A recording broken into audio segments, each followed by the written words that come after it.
25 তলা ভবনের সমান অবশেষে আমাজনের সবচেয়ে লম্বা গাছের কাছে পৌঁছেছেন বিজ্ঞানীরা। পৃথিবীর ফুসফুসখ্যাত আমাজন বনের সবচেয়ে উঁচু গাছটির কাছে পৌঁছেছেন। লম্বায় গাছটি 5তলা ভবনের সমান। গাছটিকে অ্যাঞ্জেলিম ভার্মেলহো নাম দেওয়া হয়েছে।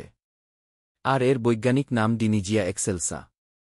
গাছটি লম্বায় 290 ফুট উঁচু। বিজ্ঞানীরা বলছেন, আমাজনে এখন পর্যন্ত শনাক্ত সবচেয়ে উঁচু গাছ এটি। একটি 3D ম্যাপিং প্রকল্পের কাজের সময় 2019 সালে স্যাটেলাইট চিত্রের মাধ্যমে প্রথম বিশাল এই গাছটির সন্ধান পান গবেষকরা। এ অভিযানের অংশ হিসাবে গবেষকদের 250 কিলোমিটার পথ নৌকায় যেতে হয়েছে, তারপর হাঁটতে হয়েছে আরও 20 কিলোমিটার পাহাড়ি পথ।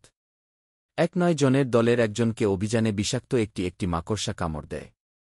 পুরো এ অভিযানের আয়োজক দিয়েগো আর্মান্ডো সিলভা বলছেন, আমার দেখা সবচেয়ে সুন্দর জিনিসগুলোর একটি ছিল গাছটি। আপনি এই জঙ্গলের এমন এক জায়গায় দাঁড়িয়ে আছেন যেখানে এর আগে কোনো মানুষ পা রাখেনি। এ অনুভূতি ভাষায় প্রকাশ করা যায় না। বিশাল গাছটির নিচে ক্যাম্প করার পরে গবেষকরা গাছটির পাতা, সেখানকার মাটি এবং অন্যান্য নমুনা সংগ্রহ করেছেন। এসব থেকে জানার চেষ্টা করা হবে গাছটির প্রকৃত বয়স কত।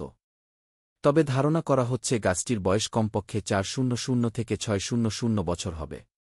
ওই অঞ্চলে কেন এত বড় বড় গাছ হয়েছে বা তারা কতটা কার্বন শোষণ করছে সেসব জানার চেষ্টা করছেন